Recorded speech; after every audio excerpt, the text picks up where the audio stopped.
nuevo episodio de nuestra serie magistral, La Ruta del Navegante Empresarial. En esta ocasión, bueno, estamos súper contentos. Vamos a ver un tema bien interesante sobre los fondos de inversión de capital de riesgo y los inversionistas ángeles. Para nosotros siempre es un placer hacer estos eventos. Y bueno, para los que son primera vez que nos están acompañando, para que conozcan un poco sobre nosotros, pues en Escala Latam nos dedicamos a impulsar la innovación y el crecimiento de pymes en Latinoamérica, y lo hacemos por medio de programas de innovación, de aceleración y escalamiento de empresas, además que también nos gusta conectar a los principales actores del ecosistema para estrechar lazos de colaboración. Y no solamente en Panamá, sino también en la región. Lo hacemos, de hecho, haciendo eventos como este, ¿no? Y tenemos también representantes de República Dominicana, Ecuador, Argentina. Bueno, en fin, creo que tenemos casa llena. Saludos a todos los que nos están acompañando de América Latina, así que un abrazo. Y desde también, y también desde el interior, sí, de Panamá. Saludos a todos. Otra cosita, Noemí, esta temática en particular, o sea, el tema de capital de inversión y inversionistas ángeles. A mí me encanta este tema que muchas veces no se toca mucho, pero sin duda, para que un startup o una empresa eche hacia adelante, muchos casos de éxito, muchísimos, incluyen que el emprendedor encontró ese inversionista ángel y encontró a ese fondo de capital de riesgo que fue el que hizo una diferencia. Y en realidad, en muchas historias de emprendedores se habla del emprendedor, pero nunca se habla, o se habla poco a veces de ese aliado, ese ángel que vino y le dio la mano al emprendedor al principio, que hace de muchas de estas ideas la realidad. Es más, yo creo que la mayor parte de los casos de éxito no nacen sin eso. Y yo creo que lo divertido desde todo el punto de vista de los emprendedores y la gente que tienen startups, que veo que aquí en el chat hay muchísimos, casi una alta composición de gente que tiene startups.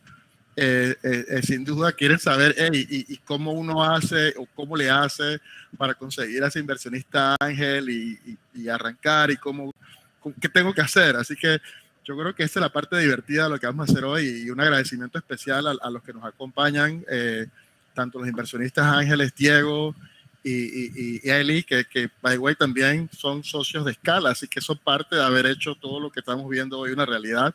Nos han dado las manos desde el principio. Y también desde el punto de vista de fondos de inversión, yo no conocía fondos de inversión estructurados en Panamá, pero Amargor Holdings y Guillermo pues tienen la visión ya montada, así, muy interesante. Y también Cloud Capital desde Miami con Marcel, también mirando Latinoamérica. Así que interesante saber que hay fondos de inversión que miran el espacio de Latinoamérica y sin duda aquí en Panamá también ángeles que acompañan a los startups. Así que es un agrado para mí muy grande poder hacer este tipo de eventos. Ojalá este sea el abrebocas de otros. Creo que por ahí tenemos planificados en nuestras series futuras un evento más grande de inversión en septiembre. Así que por ahí escucharán más en nuestras redes de este súper mega evento que vamos a hacer para Latinoamérica en el tema de inversión. Y creo que va a ser muy divertido, Noemí. Así es, tal cual, Roberto. Y bueno, hoy tenemos una agenda bien interesante porque, bueno, no solamente vamos a tener a nuestros panelistas de lujo, como mencionaste, Roberto, sino que también vamos a tener a dos de nuestras empresas del programa de aceleración presentando sus pitches. Así que eso es algo muy, muy, muy interesante que vamos a hacer hoy, así que por favor no se lo pierdan, lo vamos a hacer al final del evento.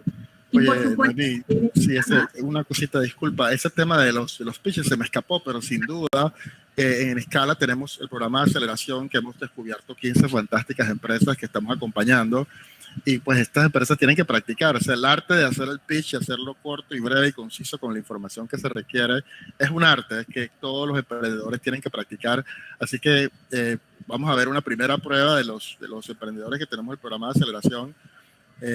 Y espero, pues les deseo las mayores de las suertes presentando, pero sin duda para los que están en la audiencia también mirar, porque este tema de hacer estos pitches concisos con la información correcta es un arte y es absolutamente necesario para el éxito de conseguir un ángel. Así que es una parte súper divertida del programa hoy. Así es. Y bueno, por supuesto también agradecer a nuestros media partners que nos acompañan en todos estos eventos y nos apoyan en la divulgación del mismo: a Capatec, AmCham, AmPyme, CLA Direct, AI Network y Empretec. Así que muchas gracias a todos por su apoyo y yo creo, Roberto, que ya sin más damos inicio al panel y quisiera llamar primeramente a Guillermo Chapman. Él es socio fundador de Amador Holdings, empresa de inversión de Venture Capital.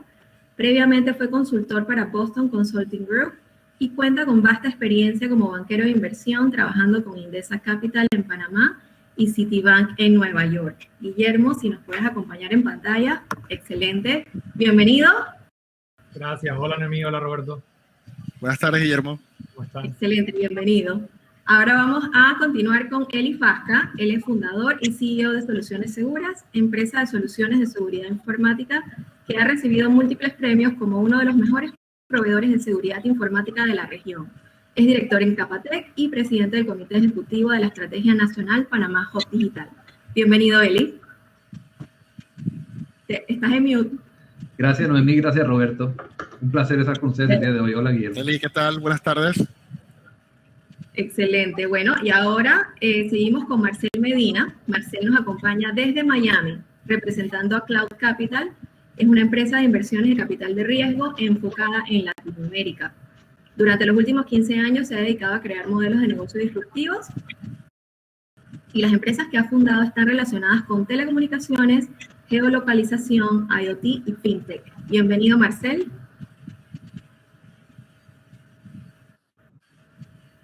Estás en mute nada más allí. Gracias, buenas tardes.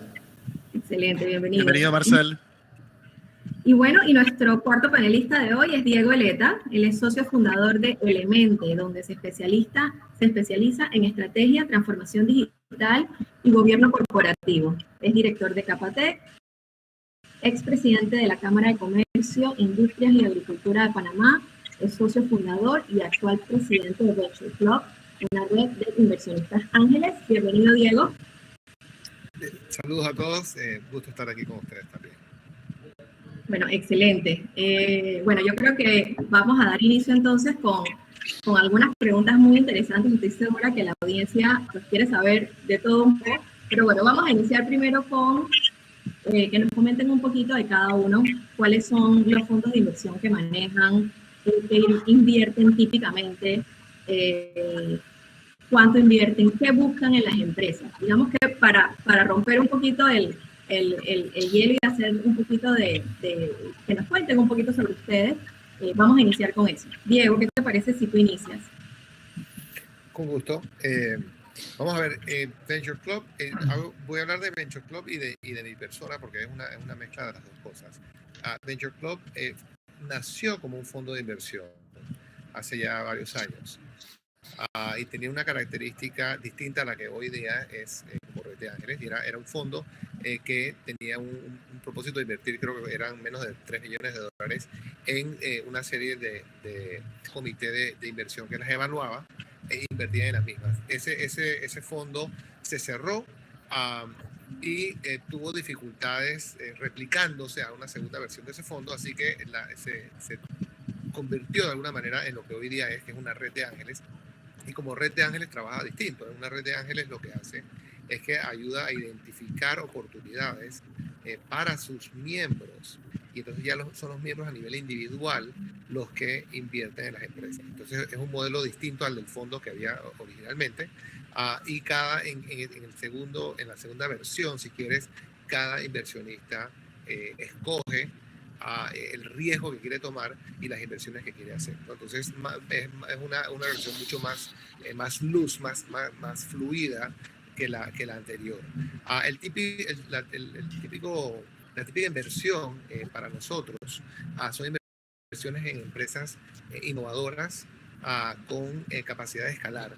El stage en el que invertimos nosotros como ángeles es un stage bastante temprano y por ende la oportunidad, la posibilidad de éxito es menor, pero la expectativa nuestra como ángeles inversionistas es tener un mayor retorno de aquellas en las que sí triunfan, ¿no? Entonces ese es mayor riesgo, pero también mayor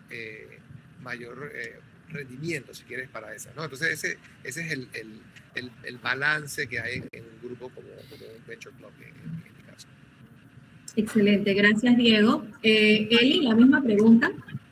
Yo también fui o soy parte del Venture Club, entonces también participé del comité de analistas de inversión. También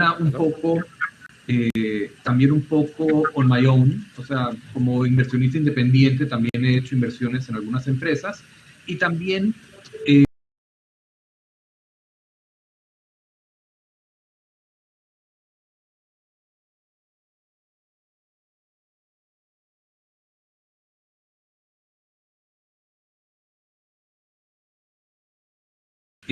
donde todo se administra por un portal y te dan acceso a muchos lugares interesantes. Normalmente yo me concentro en tecnología, que es lo que conozco, y la idea es buscar algo que tenga una idea novedosa, que tenga un potencial de crecimiento, que tenga un equipo que es un equipo humano sólido y que tengan una visión de a dónde van a querer llevar la empresa en un tiempo razonable. Hay de todo un poco, hay las grandes, hay las chicas, pero donde hay ese upside es tal vez lo que uno está viendo, pero que sea algo con una estabilidad en el equipo humano. El equipo humano es sumamente importante, eso es lo que podría decir. Gracias, Eli. Importante. Yo creo que han coincidido en innovación, empresas escalables y, por supuesto, entonces, equipo humano definitivamente que pesa muchísimo. Guillermo, desde tu perspectiva en Amador Holdings, cuéntanos un poquito sobre los tipos de inversión y qué buscan para que nos cuentes. Claro. Amador es una empresa que invierte en empresas de tecnología o que usan la tecnología para brindar productos o servicios con una mejor propuesta de valor. O sea, no solo son escalables, como dijeron, no solo con un gran equipo, que definitivamente son cosas que buscamos, pero que el producto o servicio se apalanque de un canal digital o de un canal tecnológico para ofrecerse, ya sea con mejor experiencia de cliente, mejor costo, o incluso con simplemente una mejor oferta a, digamos, la clase media emergente y las pymes en toda Latinoamérica. Esto no significa que todas las empresas van a operar a nivel regional, pero definitivamente sí implica que no estamos viendo únicamente invertir en Panamá. En términos de etapa, digamos que podemos hacer desde etapa temprana, aparte de algunos ángeles, como mencionaban Diego y Eli, hasta etapas tal vez un poco más maduras, pero todavía de manera privada, con otros fondos regionales como lo son Cloud, el de Marcel. Excelente. Ok, muchas gracias, Guillermo. Ok, Marcel, tú nos acompañas desde Miami. Entonces, cuéntanos desde la perspectiva, ¿cómo tú lo ves? Estás en Miami, sé que están enfocados, la empresa se enfoca bastante también en empresas latinoamericanas. Cuéntanos un poquito qué buscan y la perspectiva en la región latinoamericana. Sí, nosotros empezamos en 2012 en Europa en fases muy tempranas. Desde el año pasado, desde 2020, arrancamos con el segundo fondo, que está especializado en Series A, en empresas latinoamericanas de base tecnológica, que, por un lado, han validado su producto, están demostrando eficiencia en capital y tienen la capacidad de escalar en un mercado que es suficientemente grande. Por otro lado, valoramos mucho que el equipo tenga experiencia en el campo o que por lo menos tienen o demuestran la habilidad de adaptarse rápidamente. Nuestro ticket inicial es de 1 a 3 millones y desde el punto de vista de industria somos agnósticos. No tenemos una limitación por ese lado. Interesante. Ok, o sea que ustedes pueden invertir en cualquier tipo de empresa. Muy bien. Sí. Eso abre muchas oportunidades. Claro que Siguiendo el punto de Guillermo, tanto coinvertimos, sobre todo lideramos, pero también podemos coinvertir. Ok, excelente. Y si nos enfocamos en la región latinoamericana, este tema de la evaluación de las empresas, ¿sí? Que a lo mejor para algunos es algo como, pues, puede ser un cálculo matemático y puede ser algo también, pero ¿cuáles son los factores que afectan esta valoración, estas valoraciones en las empresas ¿Y cómo lo ven? ¿Cómo lo ves, por ejemplo, en tu caso, Marcel, cómo lo ves para la región latinoamericana? Desde nuestro punto de vista, hemos visto, sobre todo en el último año y medio, un aumento de las valoraciones en las empresas latinoamericanas, y eso nos hace pensar en que hay varios motivos. Por ejemplo, ha habido un aumento de liquidez. Si nos fijamos, en los últimos 5 años ha aumentado hasta 6 veces la liquidez que ha habido en el mercado de Private Equity Venture Capital en Latinoamérica. Esto también ha sido motivado por la atracción del mercado. Es un mercado emergente, está altamente se está digitalizando y están entrando players externos. Nosotros, aunque estamos focalizados en Latinoamérica, no estamos presencialmente ahí. Y finalmente, que es la transformación digital está siendo un polo de atracción. La transformación digital, así es. Y bueno, hoy tenemos a startups y empresas de toda la región realmente. Así que... Yo quisiera, Noemí, hacer una pregunta follow-on a lo que creo que todos lo mencionaron en algún momento. Creo que Eli lo tocó bastante. Él dice, creo que mencionó que cuando él hacía su inversión, uno de los elementos más importantes era el factor humano o el equipo.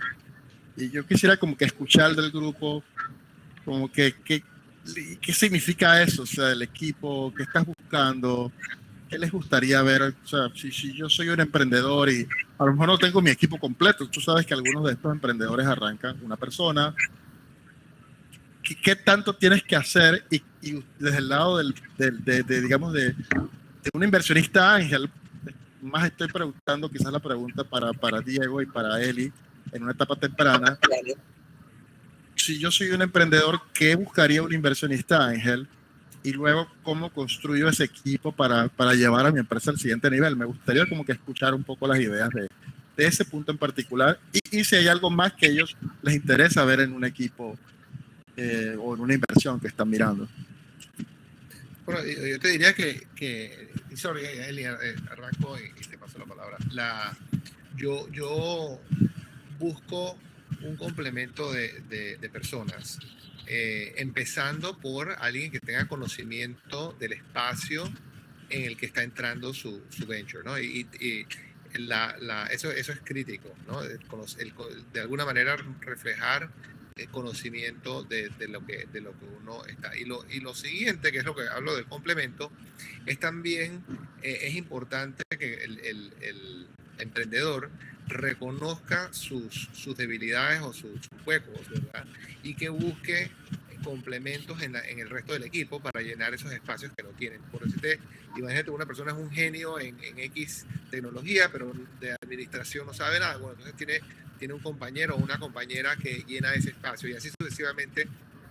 Obviamente, cuando es un equipo muy pequeño, bueno, entonces son pocos los que lo hacen, pero sí que se note esa complementariedad para poder llevar adelante la visión del emprendimiento. Eso es uno de los puntos básicos que yo buscaría en ese equipo, al menos de manera inicial. Yo agregaría otros temas, y voy a dar un ejemplo escondiendo toda la identidad, y Diego sabe mucho de este ejemplo porque él lo vivió, no yo, pero también el carácter de las personas es importante, y tiene que ser un carácter de alguna manera llevadero, abierto a negociar, y que no se tomen las cosas muy personalmente, porque al final it's a business. Y hubo el ejemplo de una empresa que cuando le ofrecen una compra que aparentaba ser muy buena, el dueño de la empresa dijo, no, yo no quiero vender ahora, y yo quiero rifármela a tal vez crecer en 3 años. Pero todo el mundo veía que eso no iba a pasar, y al final ese negocio no se dio y todo el mundo sufrió porque el dueño era su bebé y no lo quería soltar. Entonces, ese tipo de mente fría, ese tipo de desconexión entre lo que es la persona y el negocio es importante. Y también es importante hablar con alguien que tenga una visión de un exit strategy, que él pueda hablar de decir, bueno, en 4 años tal vez me fusiono con alguien, tal vez alguien me compra, tal vez yo vendo, y que no sea, ahora mismo no sé, tal vez en 20 años yo todavía estoy creciendo 10% por año y con eso estoy contento. Entonces, como inversionista, tú quieres una salida y tú quieres poder hablar con la persona en las buenas y en las malas de una manera calmada. Entonces, son cosas que hay que detectar. El carácter del equipo es importante. Interesante saber, Eli y Diego, o sea, resumiendo un poco, saber encontrar tus deficiencias, dos, el carácter y la flexibilidad para poder crecer una organización y tener una mente, o sea, tener la visión de cómo sales de la inversión también, esas características. Interesante. Déjame nada más, hay sí. un tema también, porque nada más para complementar. Sí, adelante, Diego, dale. En el elevator pitch, ¿no? Hay muchas otras cosas que uno no, es difícil transmitir, ¿no? Entonces tú dices, bueno, ¿cómo yo puedo transmitir tanta información 5 minutos. en esos 5 minutos, ¿no? Entonces, sí. Y yo reconozco que es un reto, pero ahí la manera de comunicarse y de expresarse es muy importante, y a veces el coaching o el skill, si uno no lo tiene, es importantísimo buscarlo, porque esa es la ventana de tiempo que uno tiene para vender no solo la idea, sino el equipo, ¿no? Así que lo tiene la idea y el equipo. Una dificultad que está ahí, ¿no? Buenísimo, gracias Diego por eso, porque sí, es verdad, realmente nuestras empresas también sí, nos resulta muy difícil encapsular todo eso en 5 minutos. Guillermo, no sé si querías decir algo, pero te quería preguntar puntualmente, en el caso de ustedes, ¿qué ustedes han encontrado que ha hecho la diferencia en las inversiones que han hecho? ¿Qué ustedes encontraron en estas empresas que realmente hicieron que su inversión fuera un éxito? Esa es una muy buena pregunta, es difícil de responder porque nosotros no tenemos mucho tiempo invirtiendo, o sea que no creo que puedo considerar ninguna un éxito rotundo todavía. O sea, hay algunas que están bien encaminadas, pero no puedo cantar victoria. Habiendo dicho esto, sí hay temas comunes de las que nosotros consideramos las mejorcitas del portafolio. Uno es definitivamente los equipos definen muy bien sus ambiciones y sus metas, las ponen altas pero alcanzables y saben darle seguimiento. No todas usan la misma metodología de seguimiento, pero todas tienen algún tipo de manera de medir el progreso y hacen post-mortems cuando las cosas no se dan como esperaban, ¿no? Otra es algo que obviamente todo lo que dijo Eli y Diego es súper relevante, pero la pasión de los emprendedores es vital, ¿no? O sea, en español no hay una gran palabra para traducirla, pero muchos tienen que ser hustlers, ¿no? Y tienen que estar adaptándose día a día y cambiando y pivoteando y reaccionando. Y te diría que en las mejores empresas del portafolio hemos visto esas dos temáticas de emprendedores muy bien estructurados y creo que Eli lo dijo bien, muy flexibles a la hora de no solo recibir o tomar noticias, sino adaptar el curso de la compañía. Excelente, gracias. Una pregunta de follow-on. Sí, una pregunta de follow-on y creo que para Marcel específicamente, que viene ahora, pero a mí me gustaría como pegar el concepto de el inversionista ángel, que ¿sabes? Es una etapa temprana, y lo que hace Marcel y Guillermo, que es, o sea, tú como, digamos, emprendedor, no vas a ir donde ellos como tu primera inversión, pero yo quisiera saber, desde el punto de vista de ellos, ¿qué tanto los accionistas que ya la empresa tienen y por ejemplo, qué cosas adicionales hace un fondo de inversión versus un ángel y qué buscan en esa etapa en donde quizás ya te involucras con un fondo de inversión? ¿Cómo es diferente a la inversión de un ángel desde el punto de vista del emprendedor y de cómo ustedes lo evalúan? Yo creo una de las métricas clave es que ya hay un histórico, hay un track record en fases fases más tempranas hay menos información, donde en todas las etapas el equipo es primordial, pero a medida que vas avanzando en las fases de inversión, tenemos más información para creer en una proyección. Entonces, creo que esto es un punto que diferencia bastante de las fases más tempranas a las fases quizá más especializadas de inversión, donde tienes más información para entender la visión del emprendedor.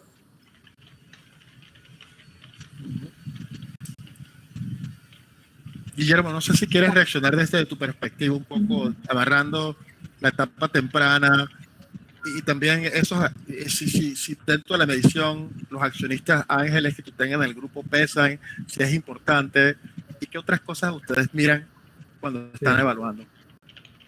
Definitivamente para un fondo o para la mayoría de los fondos, porque no puedo hablar para todos, los inversionistas ángeles son importantes en algunas industrias definitivamente más que en otras, porque digamos que hay ciertos inversionistas que pueden ser considerados casi evangelizadores, ¿no? O sea, si uno está lanzando un negocio de open banking y tiene el apoyo de ángeles del sector bancario o de empresas de software, le da muy buena señal a fondos de que son inversionistas que vienen bien acompañados.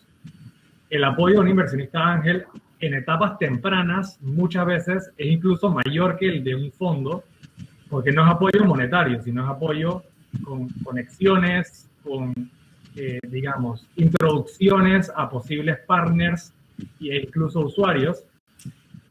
Pero te diría que la gran diferencia, aparte del cheque inicial de un fondo, es la posibilidad del apoyo en el crecimiento, ¿no? De ir participando con distintos montos de capital a medida que la empresa va creciendo y, como dijo Marcel, va cumpliendo con métricas y hitos de crecimiento y va, digamos, aumentando en valoración, que el fondo sí lo pueda ir apoyando en ese crecimiento con numerosas inversiones e introducciones con incluso fondos de mayor tamaño. Sí, quiero agregar un concepto para entender lo que hemos estado conversando. Y yo te diría que si tú tienes como un balance entre lo personal y lo financiero, entre más temprano estás, más estás en lo personal, y por eso le llaman Friends and Family, la primera etapa, inclusive pre-ángeles, ¿no? Y luego, en la medida que vas evolucionando hasta que llegas a la bolsa de valores, donde ya es totalmente impersonal y full financiero, estás en estos extremos y uno va evolucionando, la empresa va evolucionando entre menos y menos personal y más financiero, y todo se vuelve más números y más track record y más los estados financieros, y al principio tú no tienes nada de eso, así que es más la persona, la personalidad, un poco lo que estaba diciendo él, y no sé qué, esa evolución se ve de alguna manera, yo creo, reflejada así. Interesante la etapa, Diego, de lo que llaman Friends and Family, y luego cómo se va profesionalizando esa inversión a medida que la empresa va madurando en las diferentes etapas.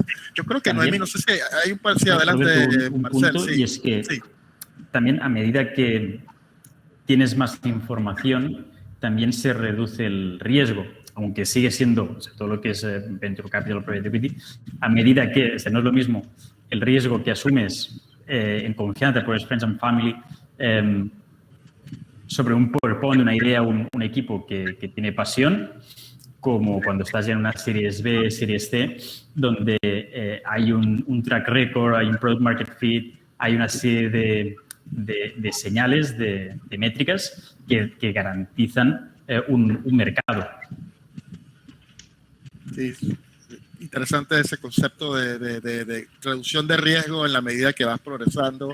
Muy interesante. Yo creo que yo quiero tomar un par de preguntas de la audiencia. Noemí, ahí está una, y creo que esta es para todos. Y la pregunta de Carlos Archer, que es un poco genérica, pero dice, ¿en qué etapa debe estar el startup para recibir una inversión?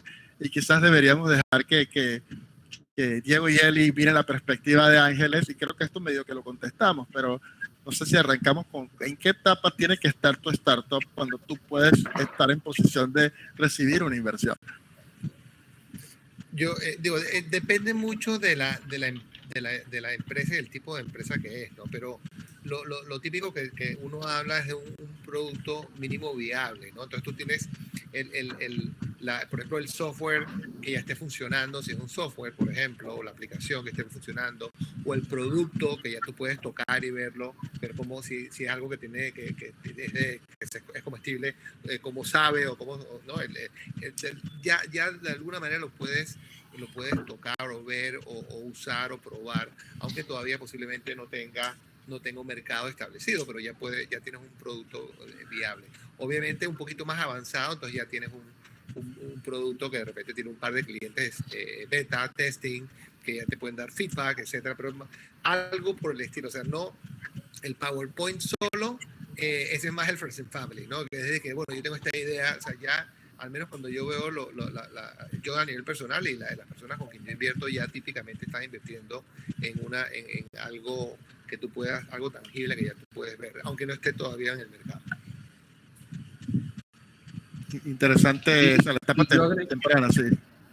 Adelante, Eli, sí. Y yo agregaría de que sí, definitivamente algo viable, pero también algo que no sea muy grande. Si alguien viene con un prototipo, pero dice su valoración es de, como pasa en Shark Tank, su valoración es de $10 millones, ya uno inmediatamente está un poco reacio a decir cómo puede ser y tengamos expectativas más realistas, y eso inmediatamente es como un switch que dices, hay que ver esto mucho más de cerca. Pero sí, yo creo que los rangos para ángeles va a estar en una valoración entre 500 y 3 o 4 billones de dólares como rango alto, para que tenga sentido como ángel. Y también donde uno no agarra una posición muy grande dentro de la empresa, porque eso también no es el punto de un ángel. Un ángel no quiere acaparar y quiere dejar suficiente para que cuando crezca venga alguien más grande y sí pueda también aportar. Entonces, son cosas que uno tiene que considerar. Hay sweet spots. Es interesante el punto de ambos y creo que eso es valioso para la audiencia. O sea, primero el tema que decía Diego del MVP y luego el tema que dice Eli de la valoración 500 a 3 millones en el very high range. Es interesante este tema de la etapa, ¿no? Porque sí define un poco como la etapa típica donde se colocaría, digamos, un inversionista ángel. Ahora, no mencionaron ninguno de los necesariamente ingresos, aunque creo que Diego dijo, bueno, quizás algunos ingresos o algún cliente piloto, pero a mí me gustaría ver, seguramente desde el lado de Guillermo y de Marcel, ellos, sus rangos de inversión y de valoración son un poco diferentes y me gustaría como que escuchar desde esa perspectiva el espacio y el sweet spot y quizás las cosas que ustedes buscan también. Claro, yo puedo empezar. Nosotros tenemos un rango un poco más flexible. Te diría que definitivamente es después del rango que menciona Eli para un inversionista ángel. El inversionista ángel seguramente, efectivamente, está empezando a ver un product market fit o un app operativo. Nosotros buscamos, diría en promedio, unos 18 meses de operación para poder medir tracción de clientes, retención de clientes, evolución de usuarios, crecimiento de ingresos. No necesariamente necesitamos un mínimo de ingresos, depende de la industria. Algunas industrias son más competidas que otros modelos son más innovadores que otros, así que uno se puede hacer daño si se designa un digamos, límite muy estricto. Pero definitivamente sí buscas, por lo menos nosotros, nuestro sweet spot es tener 18, 24 meses de operación y poder efectivamente ver el comportamiento de distintos cohortes de clientes, ¿no? Sin necesariamente estar buscando un número específico ni de ingresos, ni de utilidades, ni de valoración. Súper interesante. Sí. Y aquí añadiría que para nosotros es importante que se haya demostrado un crecimiento. Para eso se necesita pues, tener el producto desarrollado, que la empresa está cobrando. Es decir, hay usuarios que están mostrando interés, están dando feedback sobre ese core de producto, luego se puede con el financiamiento ampliar. Y algo que también es importante para nosotros es la capacidad que tiene el equipo, con toda la información que ha conseguido en las fases anteriores, es cómo de capaz es de entender y hacer eficiente la captación de cliente, la famosa métrica del CAC. Entonces, nosotros entendemos que con toda esta información van a ser capaces de mejorar las métricas de precio y de captación.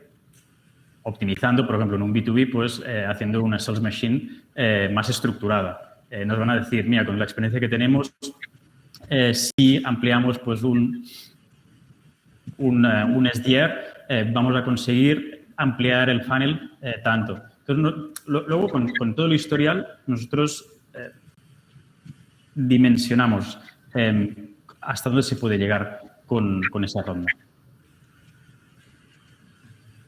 Interesante feedback que un poco los 18 meses y medir el tiempo para ver qué tanto el equipo ha logrado generar un crecimiento, quizás con rondas anteriores, o sea, como la capacidad de ejecutar. Interesante feedback, sin duda. Noemí, adelante, si tú quieres cubrir alguna de las otras preguntas. Bueno, siguiendo esa misma línea, me pareció interesante también lo que mencionaron sobre el acompañamiento a estas empresas. Creo que eso es también muy valioso y muy, muy importante. Yo lo que quisiera preguntar es entonces, digamos que una vez que ustedes identifican a una posible empresa para invertir, ¿esta empresa qué debe esperar? ¿Cuál es el siguiente paso? O sea, ¿cuál es ese proceso en sus experiencias? ¿Cuál es ese proceso de due diligence que le llamamos para, digamos que, iniciar el proceso de evaluación? No sé, Guillermo, si quisieras empezar tú. Claro, yo diría que el primer paso es la empresa debe hacer una especie de autoevaluación y entender cuánto capital necesita y poder explicar muy bien para qué va a ser usado. O sea, lo que una empresa no quisiera es tener un proceso de levantamiento de capital indefinido, porque uno, puede nunca cerrarlo, dos, puede nunca aterrizar valoración, y tres, los inversionistas se sentirán en una especie de limbo. Así que diría, el primer paso debe ser del emprendedor y entender muy bien qué es lo que necesita, entender muy bien para qué va a usar ese capital y, digamos, hacer una especie de mapa de inversionistas lógicos. O sea, no es solo buscar capital, es buscar capital inteligente, es buscar capital que pueda agregar valor y buscar un socio realmente. Al final del día, efectivamente el inversionista quiere tener un porcentaje de la empresa y ser socio de los emprendedores. Una vez que esto el emprendedor ya lo hace, el proceso, digamos, es contactar a un número de fondos. Muchas veces el inversionista ha hecho, digamos, distintas categorías de prioridad para distintos fondos. Algunos son más especializados en alguna industria o en alguna geografía, usualmente se empieza con eso, y de ahí definitivamente tener digamos, una presentación hecha y lista para poder conversar con el inversionista, presentarle el modelo de negocio, el plan de monetización, los números históricos de tenerlos, y un plan de negocios de por lo menos los próximos 12 meses para que el inversionista sepa, en qué se va a estar metiendo. Después de eso ya es, digamos, muy dependiente del inversionista y del emprendedor cómo se negocian los términos, pero definitivamente que es lo más importante, ¿no? Para poder aterrizar la inversión. Gracias, Guillermo. Interesante, Guillermo, resumiendo el tema de digamos que un plan de negocio con los 12 meses y una perspectiva clara del uso de los fondos. Yo quisiera como preguntarle a él y regresar después a donde Marcel, pero como hay de la audiencia hay diferentes niveles de inversiones, creo que con un ángel es como, se parece un poco, pero no, que él diga esa experiencia un poco de qué proceso puede ser diferente cuando es un ángel, ¿no? Guillermo está mucho más organizado y le da una visión mucho más completa a donde invierte. Con ángeles es más vamos a ser parte de tu junta directiva, vamos a apoyarte, vamos a tratar de guiarte. Creo que el due diligence es importante en todo lugar. Ver qué deudas tiene la empresa, qué relaciones tiene la empresa, tener todos los puntos firmados, the T's crossed and the I's dotted, porque no debería haber sorpresas de que hiciste una inversión a una valoración y de repente te apareces, no, que hay una deuda que no sabías o que hay un problema con una persona. Entonces, esas cosas son muy importantes al principio, siempre son muy importantes. Y también es un poco de ese dinero se va a usar a grandes rasgos para qué, pero dejar una parte en realidad decente para lo que podamos encontrar después de los 6 meses, 8 meses, porque con una empresa pequeña es difícil pronosticar todo, y sobre todo cuando están entrando nuevas personas con nuevas ideas, puede haber cambios y hay que planear para tener fondos para esos cambios. Entonces es más fluido, voy a ponerlo, cuando entra un ángel, pero siempre es bueno tener lo más posible de esa visión a largo plazo y detallado. Gracias, Eli. Muy interesante. Gracias por ese feedback. Y bueno, ahora le preguntamos a Marcel. Marcel también invierte en empresas en Latinoamérica, pero tú estás en Estados Unidos. En Estados Unidos funciona diferente. Cuéntanos un poquito desde tu punto de vista cómo sería. Bueno, nosotros desde el punto de vista de proceso, creo que es parecido a lo que ha explicado Guillermo. Podemos dividir el proceso en 2 partes. Una es pre-term sheet, donde hay una validación, un conocimiento tanto de la empresa como del equipo y de su visión, hacia dónde quieren ir, cómo van a utilizar los fondos. Y luego, cuando está claro la oportunidad y decidimos que hay un interés para invertir, hacemos una propuesta que es el term sheet. Luego, a partir de ese term sheet, si se aprueba, se hace un due diligence, que esto sí que es un poco más largo y ahí sí que se entra en profundidad en una auditoría técnica, una auditoría financiera, entran los abogados. Desde el inicio del proceso hasta el final hay que contar unos 2-3 meses. Entonces, esto abre el punto desde el punto de vista de la empresa. Hay que buscar el capital con tiempo. O sea, buscar el capital con prisas son procesos que pueden dilatarse y en nuestro caso, además, nosotros, al ser un fondo americano, solo invertimos en dólares. Entonces, aunque sí que hay empresas que ya tienen una estructura en Estados Unidos, en otras regiones que puede depender del modelo de negocio, en algunos casos sí que hemos tenido que nosotros, desde que hemos aprobado una inversión, montar toda la estructura para poder hacer una inversión desde un punto de vista de grupo. Y de ahí que se vayan desplegando las diferentes regiones. Entonces, esto también es un punto a tener en cuenta cuando buscas capital extranjero. Muy, muy interesante. Gracias, Marcel. Eso me lleva a una pregunta. Bueno, adelante, Roberto. Sí. A mí se me ocurre, bueno, hay 2 temas ahí que hay 2 preguntas que me salieron de eso y seguro tú tienes otra, Noemí, pero y creo que lo tocaron algunos. Generalmente un solo inversionista no hace la inversión solamente en tu empresa, sino que a veces en un grupo. Y creo que Marcel y Guillermo tocaron este tema de que, bueno, a veces nosotros lideramos y otras no, pero no sé si nos pueden ampliar un poco desde el punto de vista de los emprendedores, qué es ese concepto de liderar y qué significa y dónde arranca ese proceso, si hay que sumar otros grupos. Bueno, puedo arrancar yo con eso. Esa es una decisión muy importante que debe tomar el emprendedor cuando está en el proceso de fundraise. O sea, hay fondos que tienen mínimos de inversión y si ese mínimo está muy cerca al monto total que quiere levantar el emprendedor debe entender que a lo mejor no logra sumar otros grupos. Muchas veces esto tiene mucho sentido porque puedes estar encontrando al partner ideal y digamos, fue quien te llevó la ronda, por así llamarlo. Y otras veces uno quisiera es tener un inversionista líder siendo un fondo con el que se definen los términos.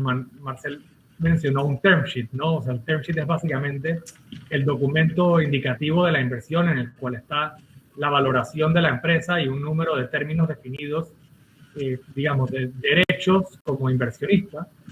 Entonces, como un emprendedor, uno no quiere estar negociando term sheet con todos los posibles inversionistas porque se vuelve inmanejable. Uno quiere estar negociando term sheet con los 2 o 3 fondos que pueden ser el líder de la ronda y a cuyos términos otros inversionistas se apegan. Amador, por ejemplo, no es inversionista líder. Amador evalúa la oportunidad una vez que un inversionista líder define los términos y nosotros entonces evaluamos si a esa valoración el negocio se puede justificar. Definitivamente que hay veces en donde tener a muchos inversionistas es de mayor valor, específicamente si una empresa quiere a lo mejor expandir internacionalmente, tener un número de inversionistas de distintos países tiene mucho sentido porque te puede abrir puertas comercialmente en la expansión.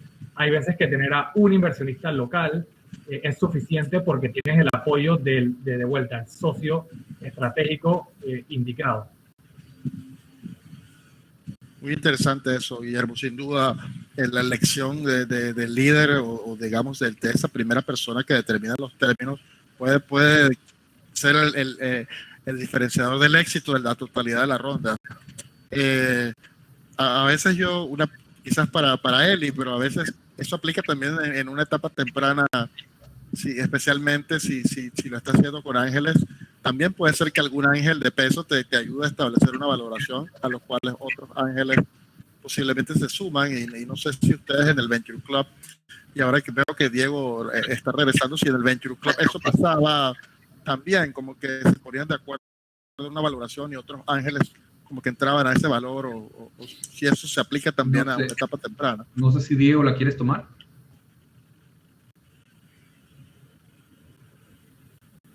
No lo oigo. Bueno, te diría que en el caso de Venture Club había un comité de inversión que ellos se reunían y que ellos decidían la valoración también. En realidad la valoración venía más del equipo administrativo del Venture Club y la parte de decidir cuál era una buena oportunidad venía del comité, pero entonces sí se hacía en conjunto, no había como un lead investor. Lo que podría decir es que para que haya un lead investor y que haya inversionistas adicionales, no siempre lo vas a encontrar con angel investors, porque probablemente va a ser una inversión grande. Entonces, si es una inversión que necesitas una persona, definitivo que no vas a tener gente, o sea, porque es pequeña, y si va a ser un grupo de ángeles como Venture Club, tampoco son inversiones muy grandes, donde vas a tener múltiples grupos tratando de coinvertir. Entonces, no creo que siempre se va a ver. Va a haber casos, pero no siempre se vería. No sé si Diego quieres agregar algo. Sí, ¿me escuchan? Sí. Sí. Yo siempre estuve aquí, lo que pasa es que cuando apago la cámara y el micrófono desapareció, yo estaba escuchándolos a todos perfecto. Lo que pasa es que no tenemos ahí. Sí, no, yo estaba aquí todo el tiempo.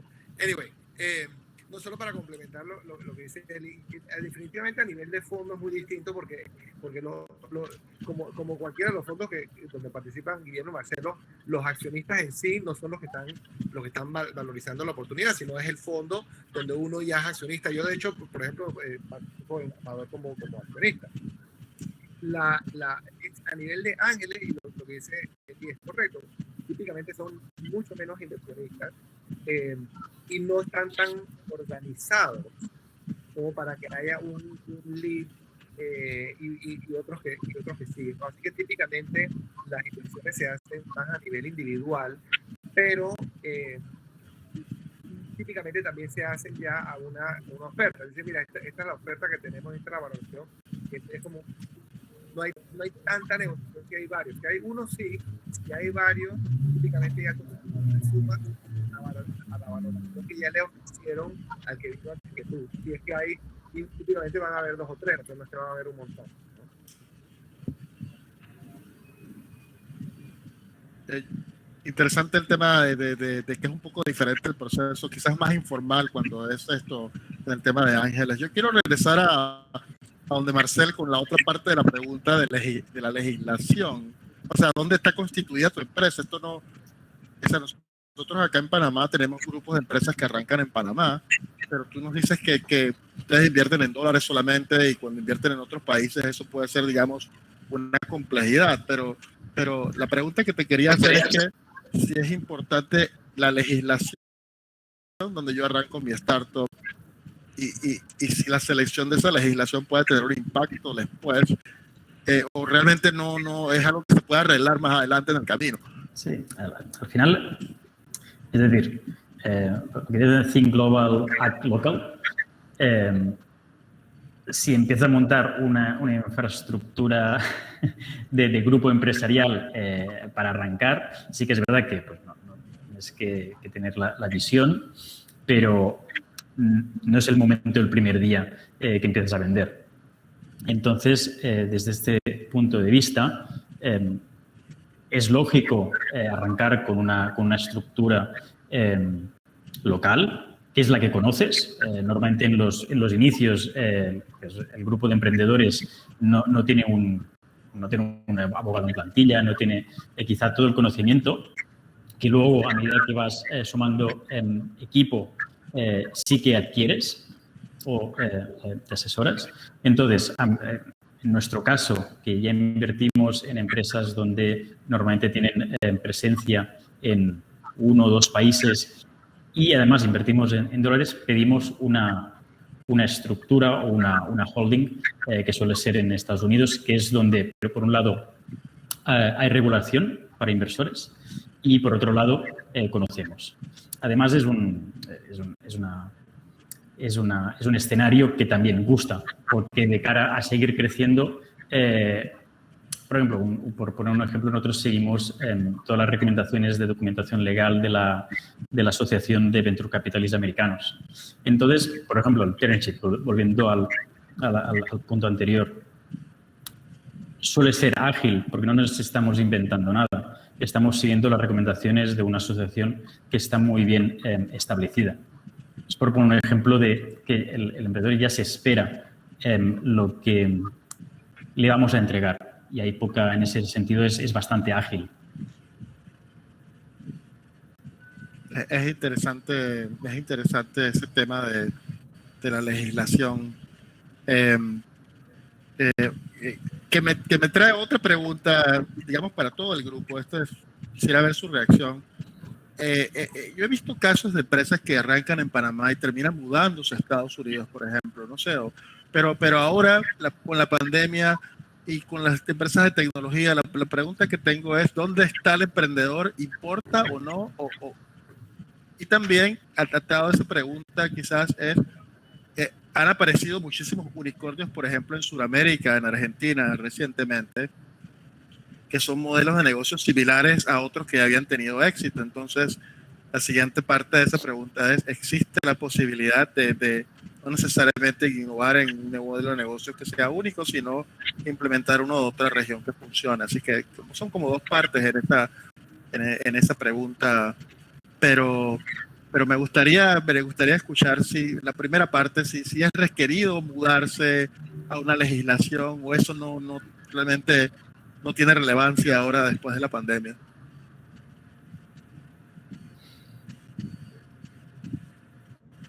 Yo creo que sí tiene relevancia para ciertos temas de levantar capital, porque la legislación varía. Entonces, dependiendo de qué legislación y qué es lo que quiera hacer, a veces la legislación local no apoya. En Panamá todavía tenemos retos desde el punto de vista de legislación para ciertos tipos de levantamiento de deuda o de capital que la gente, al menos algunos inversionistas que yo conozco, han optado por salir de Panamá. Otra cosa también que es relevante para ciertos grupos, yo incluido, es que parte de la razón de ser del grupo es apoyar el emprendimiento en gran medida nacional. Entonces, Entonces, no nada más buscando la rentabilidad, sino también por apoyar el ecosistema. Entonces, hay la idea de apoyar empresas panameñas, para mí al menos es importante, y eso obviamente cambia totalmente la dinámica. Si lo único que uno está buscando es retorno, Panamá posiblemente no sea el mercado con mayor potencial, porque escalar en Panamá es muy difícil. Escalar que te digo yo, Colombia, México, Argentina es mucho más fácil que Panamá. Así que depende un poco el enfoque de la red de ángeles o del fondo o lo que sea, cuáles son sus objetivos de gestión. Gracias, Diego. Adelante, Eli. Yo estoy bien con lo que dijo Diego, yo apoyo. Marcel, ¿quisieras compartirnos tu opinión sobre esto? Sí. A ver, desde el punto de vista de innovar o crear, esto es una decisión del emprendedor. Por poner un ejemplo, simplificando mucho desde el punto de vista de innovación, la primera rueda redonda con radios, no apareció alguien y dice, voy a hacer una rueda con radios, con estructura de hierros, maderas. La innovación es una iteración de pequeños cambios. Entonces, desde el punto de vista de si quieres, disrupción en procesos o transformación digital, tú puedes adaptar una tecnología o un modelo de negocio a tu región. Es decir, tú como local, como persona que entiendes la problemática de tu alrededor, adaptas. No es tanto como copiar, sino es más, para mí la palabra es adaptar. Luego, sí que es verdad que hay empresas que su modelo de negocio es literalmente copiar. Hemos visto ejemplos en Alemania y en Europa donde su modelo de negocio era literalmente copiar y ser el más rápido en copar un país, esperando que el grande, el primero, el first mover, les compre. Eso por un lado. Y luego, el tema de la localización de los fundadores, yo creo que es importante que estén cerca del mercado. Es verdad que cuando has demostrado, cuando te has posicionado en un país y estás abriendo el mercado en otro país, especialmente en mercados B2B, el emprendedor, ya puede ser el CEO o el country manager, que se coloquen o se establezcan para abrir el nuevo mercado. Gracias, Marcel. Sin duda. Muy interesante, Marcel. Gracias por el input. Si Noemí, yo creo que quedan un par de preguntas ahí. No, yo realmente quería, yo sé que está muy buena la conversa, yo creo que podemos hacer otro evento más adelante, pero bueno, una última preguntita para ya cerrar, y sí me gustaría escuchar la opinión de todos. Importante, digo, todos han mencionado lo que las empresas deberían pues, tomar en consideración al momento de buscar inversión y demás, pero algo importante que también, nosotros tenemos una audiencia que son emprendedores, empresarios que están aquí, y cómo hacemos para maximizar las oportunidades de inversión desde su punto de vista. ¿Por qué lo digo? Porque, bueno, por ejemplo, desde el ángulo de Escala Latam, nosotros, bueno, evidentemente nos enfocamos en acompañar a estas empresas y prepararlas para recibir inversión. También tenemos, por otro lado, en la audiencia a empresas líderes, organizaciones líderes, tanto a nivel de Panamá como a nivel regional. Pero ¿cómo hacemos para trabajar en conjunto y guiar un poco a estos startups a ver para recibir inversión, para maximizar sus oportunidades de ponerlos en el mapa y que los inversionistas los vean? Diego, ¿quisieras iniciar tú? Está bien. Déjame ver si interpreto bien tu pregunta, porque cómo apoyarlos, hay múltiples maneras de apoyarlos, ¿no? Entonces, hay algo que no hemos mencionado, pero una parte importante de los ángeles inversionistas es la parte de mentoría, ¿no? Entonces, una de las maneras en que yo personalmente trato de apoyar a mis inversiones, de alguna manera, es en gran medida participando de alguna manera activa en la toma de decisiones, dándoles advice, dándoles recomendaciones presentándole a gente. Así que todo ese del lado del apoyo que nosotros como ángeles inversionistas le podemos dar a los emprendedores, ¿no?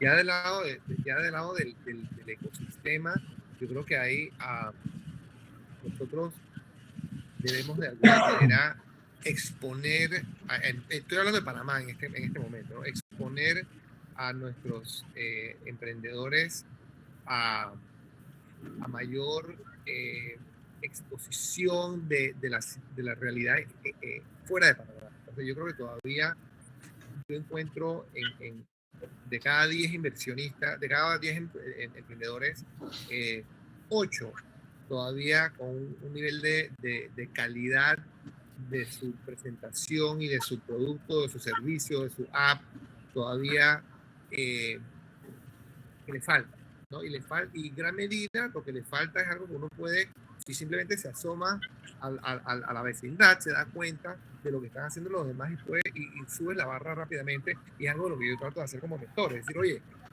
haz benchmarking, ¿no? Sale allá afuera, mira lo que estás, mira el nivel de tu competencia, o mira el nivel de tus peers, que no tiene que ser competencia, para ver lo que yo estoy esperando como inversionista. O sea, no te conformes, o sea, el conformismo no funciona en este negocio, ¿no? Entonces, yo creo que esa es una manera de que nosotros como ecosistema, como una escala, o sea, como de alguna manera empujar a esos emprendedores a subir el nivel, ¿no? No sé, esos son dos comentarios que puedo dar. Yo agrego de que, y es publicidad, sorry, pero sí, cosas como escala y cosas como las cámaras son importantes. Ese networking es vital. Y Diego está en la directiva de Capatec, yo lo he estado por mucho tiempo. Poder conocer qué hay en la industria y poder darte a conocer es sumamente importante.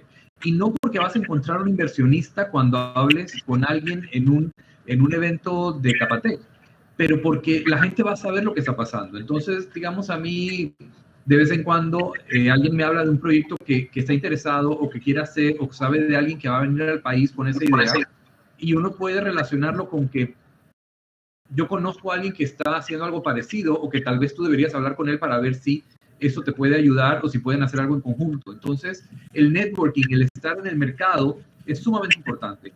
Lugares como Scala te ayudan a hacer eso, donde hablas con gente que está en tu misma posición, y lugares como Capatec te dan eso con gente que está en lugares muy diferentes. Entonces, los dos tipos de ambientes son importantes y lo recomendaría altamente. Excelente, muchas gracias, Eli. Y Guillermo, desde tu perspectiva, ¿cómo hacen los emprendedores para que tú los veas? Y tú y tu red, ¿y cómo hacen para ponerse en el mapa? Esta es una gran pregunta, Noemí. La realidad es que esto es muchísimo networking, y cuando digo networking no me refiero, ¿sabes?, a un happy hour o un evento de Zoom. Es efectivamente tener este tipo de instituciones como Scala, e incluso las cámaras, como dice Eli, y que las capacitaciones incluyan invitaciones de fondos internacionales, regionales, incluso, digamos, oficinas familiares en Panamá que hacen inversiones de manera directa, negocios corporativos, los grandes bancos, las telecomunicadoras, aseguradoras, que ojalá empiecen a desarrollar equipos de inversión de manera directa, porque al final del día estos son círculos virtuosos, ¿no? Más capital trae más emprendedores y mejores emprendedores, y más emprendedores atrae más capital, y la mejor validación para un emprendedor y para un inversionista temprano es el exit, no es la salida. Y muchas veces estas salidas son estratégicas y vienen de, efectivamente, corporaciones que ven el valor de incorporar los equipos y las capacidades tecnológicas de estas empresas. Así que yo creo que traer a las grandes corporaciones al mundo de Venture Capital es una parte crucial del ecosistema. Gracias, y quiero Guillermo. complementar algo que acaba de decir Guillermo, y que creo que es importante, y es otra cuña, aprovechando que ya él estaba en temas de cuñas. El tema de innovación abierta, Open Innovation, que se está implementando ahora, y que Capatec y Scala juntos están trabajando con el BID. para implementar este tipo de ideas, yo creo que es fundamental para poder lograr lo que Guillermo dice, porque es como uno rompe ese círculo a veces vicioso de convertirlo en virtuoso, es identificando problemas y necesidades de esas mismas corporaciones que se pueden convertir no solo en el cliente de ese emprendedor, sino inversionista y posiblemente hasta el exit de ese emprendedor. ¿Pero por qué? Porque ese emprendedor está resolviendo una necesidad de esa corporación a la cual se estaba acercando. O sea, no solo te acercas a pedirle plata como inversionista, sino decir, oye, ¿qué problemas tienes tú?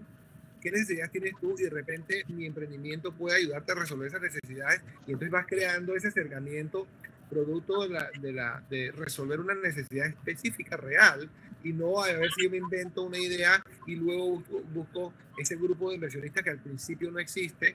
Entonces esta puede ser una manera de romper ese círculo vicioso, y creo que bueno, al menos tanto en Capatec como Scala estamos trabajando en eventos y en iniciativas con el BID en esa dirección. A mí me gustaría añadir... Gracias, Diego. Adelante. Para mí, para acabar de cerrar un ecosistema, también es importante involucrar a las universidades, que los jóvenes puedan plantearse el emprendedurismo no solo como una carrera profesional, sino como una carrera de formación, y que exista esta transferencia, que estoy de acuerdo con lo que habéis dicho, donde tiene que fluir la comunicación, tiene que haber este Open Innovation, y el concepto de transferencia tecnológica que dan las universidades, que haya esta colaboración. A veces, como emprendedor o como empresa, no tienes la solución para este producto que la empresa necesita. Entonces, que existe este hub, este ecosistema, donde puedas encontrar fácilmente los socios, los colaboradores que den la solución. A menudo decía que a veces lo que hacemos es cócteles, ¿no? Tenemos varios ingredientes y lo que hacemos es ponemos un poquito de cada uno, lo mezclamos y sacamos algo que es delicioso. Entonces, el ecosistema es lo que crea es un poco este cóctel que es atractivo para el cliente o para la empresa. Excelente, gracias Marcel por eso. Creo que eso vamos a tener que hacer un segundo evento porque se nos ha acabado el tiempo. Yo sí quiero, dado que estamos en la parte de comerciales, sí quiero ampliar un poco en dos cosas que estamos trabajando con Capatec. Y primero es el programa de innovación abierta y de Atones Capatec. Estamos arrancando el programa donde las empresas corporativas o anclas, empresas grandes del ecosistema panameño, lanzan sus retos de innovación abierta para el ecosistema emprendedor. Así que eso está arrancando en los próximos días. Así que los que no saben, los que están en nuestra red, les vamos a mandar la comunicación invitando a los emprendedores que quieran atacar los retos de la industria. Siempre es interesante innovar, digamos, una innovación aplicada que es en base a la necesidad real de un corporativo. Sin duda puede resultar en un producto más interesante. Y segundo, por otra parte, el evento que habla Diego de compararnos contra otras regiones. Nosotros en el mes de septiembre esperamos hacer una cumbre de diferentes países con presentaciones de países de Iberoamérica que estamos organizando con todas las cámaras TIC de Iberoamérica. Así que esperamos darles más información de ese evento que esperamos sea el mediados de septiembre. Así que sin duda estamos en esto activamente y sí puedo decir que de los resultados preliminares que hemos tenido, estamos comenzando a desarrollar este portafolio de interesantes ideas y creo que nos quedamos sin tiempo, Noemí, pero vamos a ver un par de estas ideas, por lo menos en su fase de práctica, para ir entendiendo cómo se puede ir puliendo la calidad también. Yo sí creo que la posibilidad de pulir la calidad de las ideas es posible después de lo que estamos haciendo en conjunto con Capatec. Así que creo que sería un momento oportuno para ver esta parte. Así es. Bueno, Gracias a todos, a nuestros panelistas, a los de la audiencia. Disculpen que no logramos, creo que cubrimos algunas de las preguntas, no todas, pero bueno, eso es una excusa para tener un segundo evento. Así que bueno, sin más, vamos a dar la bienvenida entonces a nuestro primer pitch, ¿sí?, de hoy. Él es Marvin Castillo, de International STEAM Education. Marvin, te vas a recibir un mensaje para aparecer en pantalla y solamente prende tu cámara y tu micrófono. Ahí estás. Bienvenido, Marvin, de International STEAM Education. Él nos va a presentar su pitch en la tarde de hoy, así que si compartes tu pantalla, te confirmo cuando la podamos ver y puedes empezar. Perfectamente. Muchas gracias, Memi. A ver, también.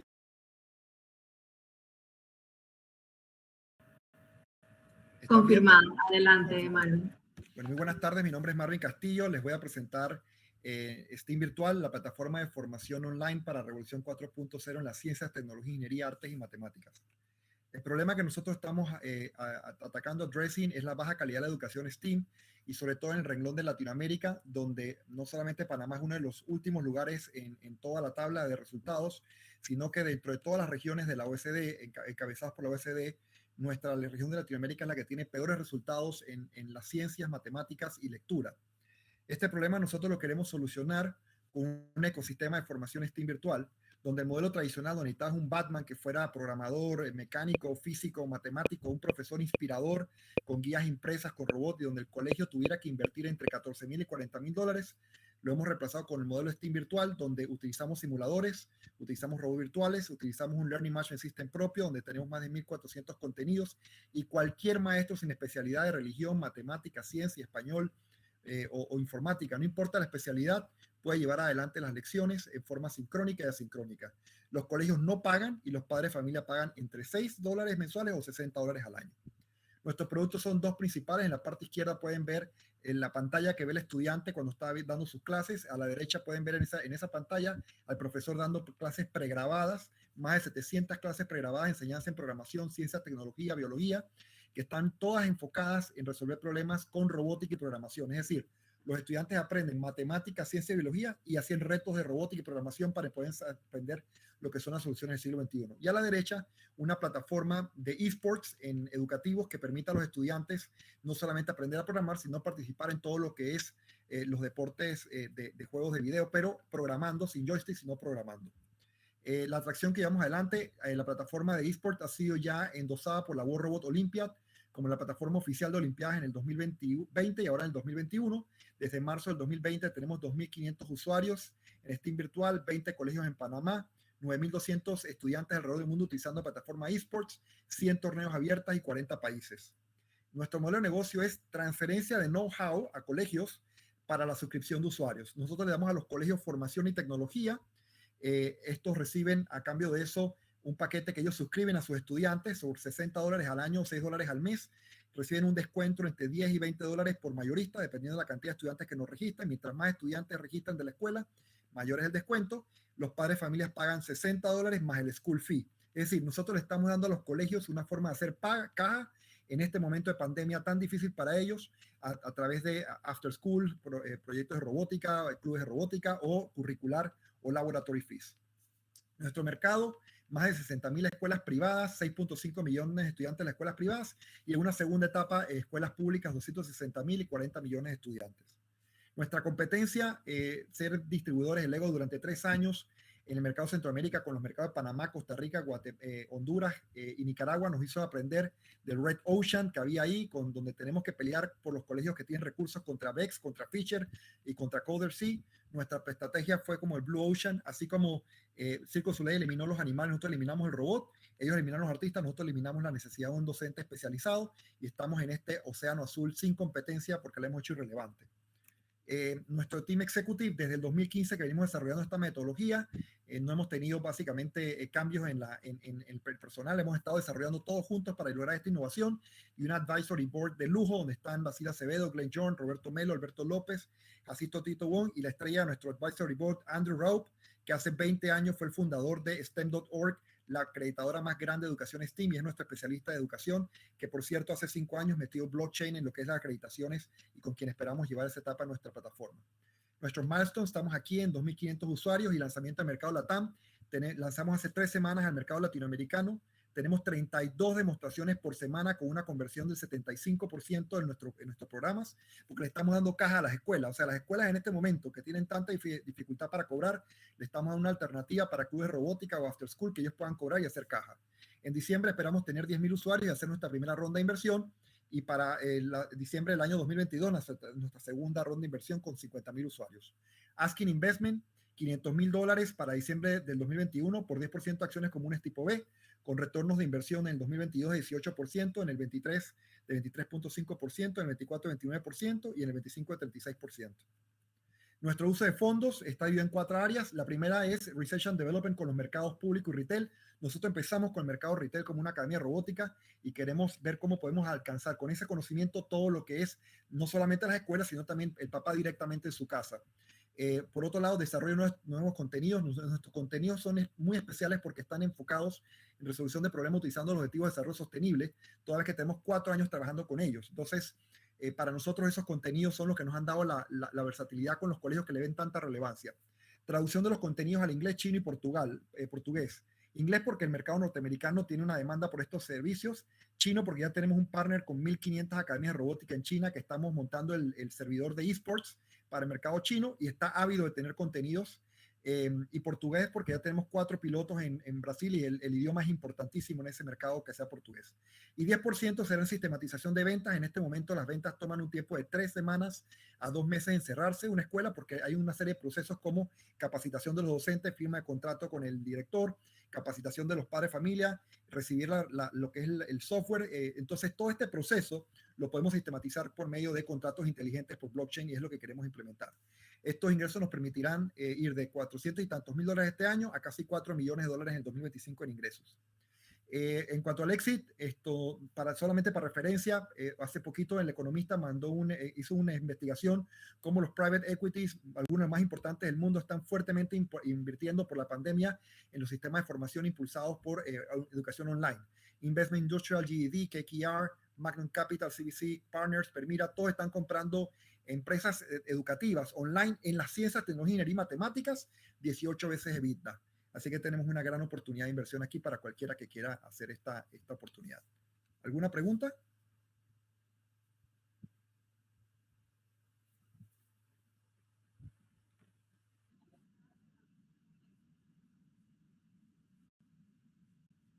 Aquí en caso de que tengan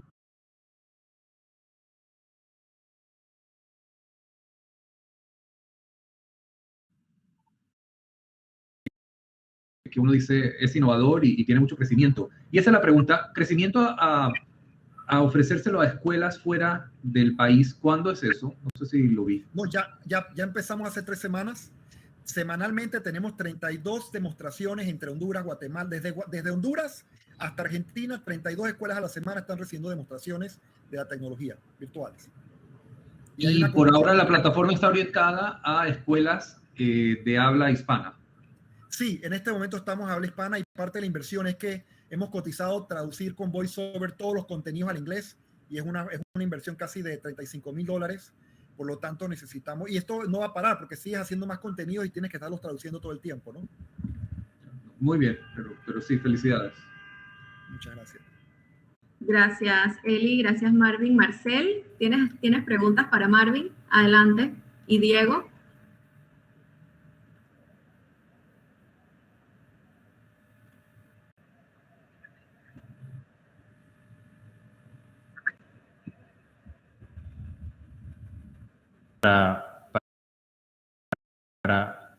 Desde el punto de vista que estáis internacionalizando, ver cómo se puede una formación que has hecho en un país o en una escuela privada, que luego la puedas compulsar en otro sitio, me parece muy interesante. Entonces, me gustaría saber, en esta línea, cómo hacéis el seguimiento del aprendizaje para luego certificarlo. Bueno, la plataforma tiene una serie de evaluaciones durante todo el proceso, que son evaluaciones formativas y sumativas, es decir, exámenes o quizzes durante el proceso. Pero la mayor formación es cuando participan en los torneos. a nivel internacional. Cada vez que participas en un torneo recibes un certificado. En este momento es un certificado IP. Significa que está alojado en un IP y va a recibir directamente en el perfil del usuario, digitalmente. Lo queremos volver blockchain, porque es mucho más seguro que un IP que puede perderse en el proceso si se cambia servidor o lo que sea, ¿no? Entonces, para nosotros es una pequeña plugin que metimos dentro de la plataforma eSports, que automáticamente le genera al estudiante que se registra en un torneo y que saca puntajes, recibir su certificado automáticamente.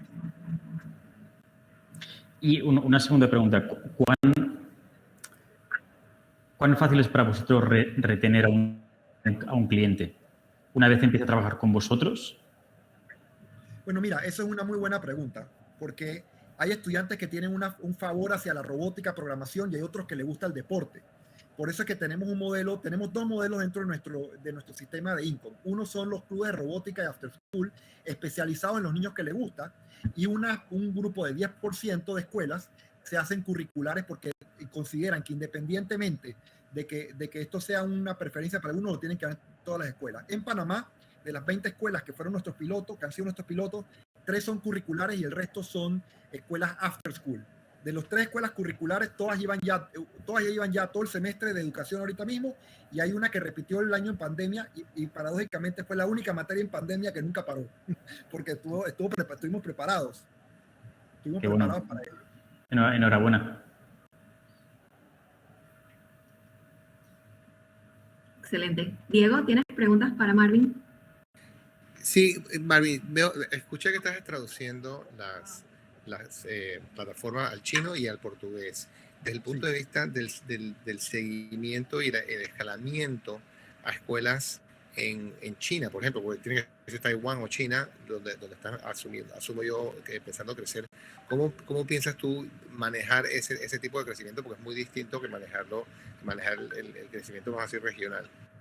Bueno, en China lo que estamos es trabajando con Semia, que era el distribuidor de Lego anteriormente para todo China. Cuando nosotros éramos distribuidores, trabajamos con ellos mucho en la comunidad de Lego, y ellos ahora tienen 1.500 academias de robótica, o sea, especializados en robótica y programación. Entonces, estas academias quieren participar en la plataforma de eSports nuestra, que les permite hacer torneos. Entonces, vamos de partner con ellos, y ellos lo van a utilizar como un modelo de desarrollo y seguimiento a sus propios estudiantes de sus academias. Ese es nuestro primer step en China que estamos realizando.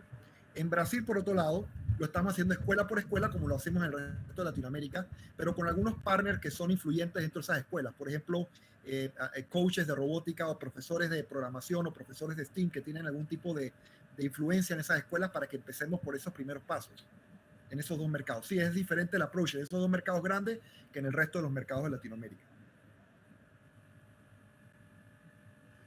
Bien, gracias Diego. Marvin, felicidades y gracias por tu presentación hoy.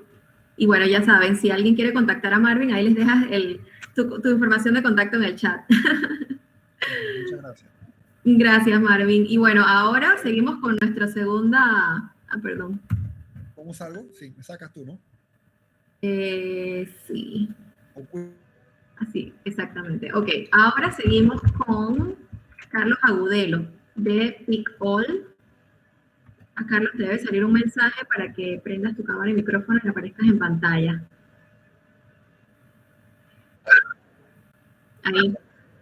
Ahí está, sí. Yo te confirmo cuando la podamos ver y puedes empezar.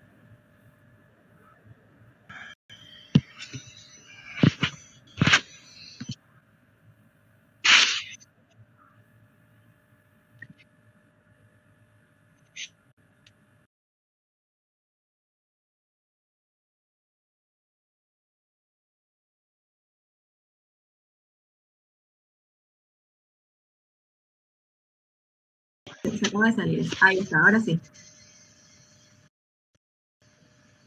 Sí. Ahora sí. Perfecto. ¿Me escuchan bien? Adelante. Bueno, muy buenas tardes. Mi nombre es Carlos Agudelo, cofundador de Pickall. Les cuento que durante un par de años mi socio David Veracierte y yo estuvimos asesorando a deportistas en Latinoamérica para su retiro financiero, pero nos dimos cuenta que existían problemas inmediatos y de mayor relevancia para ellos, inclusive para sus padres y instituciones deportivas, de los cuales decidimos investigar y conseguimos que ven 3 problemas principales. El primero es el desconocimiento. Los deportistas no saben qué tantas opciones tienen, ni cómo llegar a ellos o cómo contactar al indicado. El segundo problema es la intermediación. Existen dificultades para conectar de manera directa a los scouts en las instituciones, lo que genera opciones limitadas y costos altos. El tercer gran problema es el historial deportivo. En Latinoamérica prácticamente no se llevan estos historiales, pero son importantes esta información para obtener becas deportivas, mostrárselo a clubes o inclusive tener derechos formativos en los atletas. Realmente son escasas las oportunidades que tiene un atleta en Latinoamérica de surgir por medio del deporte. De hecho, en un estudio propio, el 42% de los padres que tienen atletas jóvenes esperan que sus hijos puedan obtener una beca deportiva, pero de más de 200.000 becas que se entregaron en los Estados Unidos en el 2019, solo el 2.5 fueron para ciudadanos latinoamericanos, según la NCAA. Otro estudio realizado por Harvard en el 2015 arrojó que el 26% de los padres esperan que sus hijos se conviertan en atletas profesionales, pero como por ejemplo en un deporte como el fútbol, del 52% que cree que va a llegar, solo el 1.6 lo logra. De hecho, por eso creamos Pickle, la red social deportiva que permite la visualización de atletas para conectarlos con scouts, equipos, agentes, academias o inclusive universidades de manera directa, en donde buscamos disminuir los costos de intermediación y aumentar las posibilidades de tener un mayor éxito. Por todo esto, nuestra propuesta de valor está basada en la creación de un currículum deportivo digital que pueda actualizarse constantemente para llevar un historial deportivo y ser compartido en cualquier momento. La cámara del teléfono ayuda en el registro de estadística y medición de parámetros técnicos, el cual será almacenada en el usuario, en el perfil del usuario, para que el reclutador pueda buscar por medio de filtros especializados. Estas tres características son las que nos hacen diferentes en el mercado y de hecho han sido validadas por diferentes perfiles en cuanto a su valor. Nuestra competencia, hoy identificamos varias, en donde principalmente están las redes sociales, pero su propósito está enfocado en resolver problemas diferentes al nuestro. También están Sportsite y Sport Universe, que son las más parecidas a nosotros, pero al igual en etapa incipiente. Luego tenemos a Y Scout y B Sport, que se especializan en reclutamiento para futbolistas profesionales, Game Changer, que funciona como un centro de estadísticas para el deporte. Y por último están las instituciones que asesoran para becas deportivas. Nuestro principal mercado es el latinoamericano, que tiene acceso a Internet, utiliza redes sociales y practica deporte, lo cual nos da un mercado potencial de 52 millones de personas. Nuestra estrategia para escalar este mercado se basa en acuerdos con instituciones deportivas que aglomeren una gran cantidad de atletas. De hecho, ya tenemos acuerdos con 2 ligas en Panamá. También contamos con la licencia Sport Biz Latam, que es el networking deportivo más importante de Latinoamérica, que nos da acceso a un ecosistema importante en el deporte.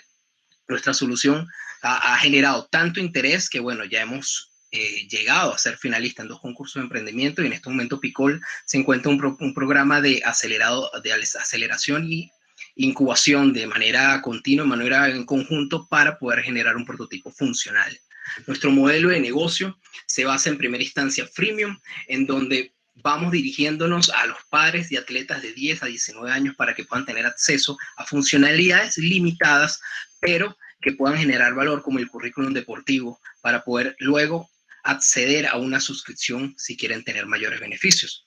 Nuestra organización está integrada por los 2 fundadores con experiencia gerencial en finanzas comerciales, con un equipo multidisciplinario técnico que nos da mayores relevancias y que tiene una alta experiencia en tecnología, deporte y mercadeo.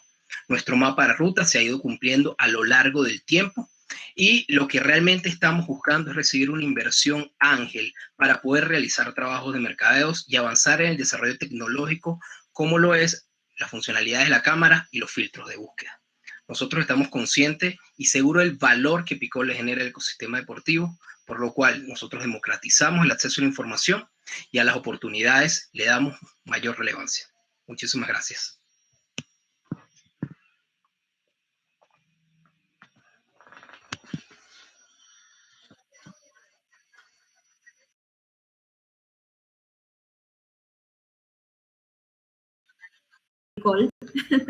Así que bueno, invitamos a nuestros panelistas para que, bueno, si tienen preguntas para Carlos sobre Pickle, adelante por favor. Y bueno, David creo que no está con nosotros hoy, o si está en la audiencia para traerlo también en pantalla. No puedo llegar. David, creo que David no está. Ok, fabuloso. Bien. No sé si hay preguntas, todo quedó clarísimo. Aquí está Marcel. Y Eli, adelante Marcel.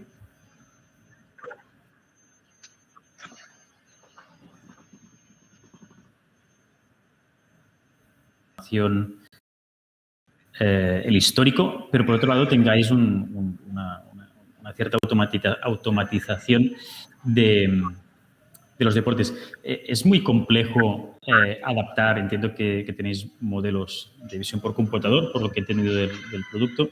Es muy complejo adaptar estos modelos de un deporte a otro. Definitivamente ese es el mayor reto, la estandarización de la plataforma. Realmente hay parámetros específicos en el deporte que cobran mucha relevancia, por lo menos las mediciones de velocidad, sea de lanzamiento, sea de desplazamiento. Entonces, ese tipo de cosas las estamos trabajando para poder tener una medición estandarizada solamente y la identificación del objeto en específico. Yo no soy el técnico en esto. En eso estamos claros, pero tenemos un equipo que está detrás en trabajar ese tipo de desarrollos para poder tener las mejores automatizaciones, porque lo que se quiere es tener una medición en base a un registro de una velocidad, por ejemplo, y que esa medición se cargue automáticamente del perfil del usuario. Entonces, por medio de eso se vaya alimentando constantemente ese perfil. Ahora, ¿en qué deportes o en qué disciplinas tenéis mediciones automáticas? Ahorita estamos en un proceso de prototipado. Estamos trabajando el desarrollo de las funcionalidades de la velocidad, básicamente desplazamiento, porque al fin y al cabo sí hay unas diferencias en lo que corresponde al objeto, pero estamos avanzando para ese prototipado de aquí a un mes para poder tener las validaciones pertinentes con respecto a eso. Muy interesante, muchas gracias. Gracias. Gracias, Marcel. Y bueno, Carlos, muchas gracias por tu presentación. Y bueno, una vez más, agradecemos a nuestros panelistas, Guillermo, Marcel, Diego, Eli, por acompañarnos en la tarde de hoy.